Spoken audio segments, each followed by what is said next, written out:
స్వామివారి దర్శనం చేసుకున్నాం. చాలా బాగా జరిగిందండి. క్లైమేట్, ఈ వెదర్, ఈ దర్శనం ఇలాంటి వెదర్లో జరగడం మేము చేసుకున్నాం.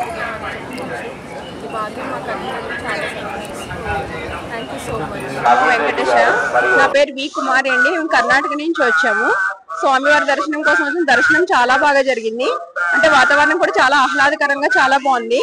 మేము వర్షంలో కూడా 11 ప్రదక్షిణాలు చేయగలిగామండి. అంత నీట్ గా, అంత ఇబ్బంది పడకుండా, ఎక్కడ ఏ ఇబ్బంది లేకుండా దర్శనం జరిగింది మాకు.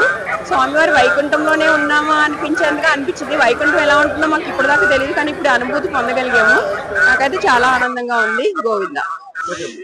ఓం నమో వెంకటేశాయ. నా పేరు అనురాధ అండి. మేము కర్ణాటక నుంచి వచ్చాము. స్వామివారి సన్నిధిలో ఉంటే ఆనంద నిలయంలో వైకుంఠంలో ఉన్నట్టే ఉందండి. దర్శనం కూడా బాగా జరిగిందండి. ఈ వాతావరణం ఇదంతా చూస్తే మంచు పర్వతాలతో, మంచు కొండలతో ఉన్నట్టు, చాలా స్వామివారి వైకుంఠంలో ఉన్నట్టే దగ్గరగా, స్వామివారి సన్నిధిలో దగ్గరగా ఉన్నట్టు అనిపిస్తుందండి. సంతోషంగా ఉందండి. నమో వెంకటేశాయ. నా పేరు ఏఎస్వి నాగమణి అండి. మేము కర్ణాటక నుంచి వచ్చామండి. తిరుపతిలో చాలా బాగా దర్శనం అయిందండి. చాలా ఆహ్లాదకరంగా ఉంది వాతావరణం. వర్షం పడుతున్నా సరే ఒక్కరికి కూడా ఎటువంటి అసౌకర్యం లేకుండా చాలా బాగా దర్శనం బాగా జరుగుతుందండి. మంచు కొండలు, ఈ వాతావరణం అంతా ఇలవైకుంఠంలా ఉన్నదండి.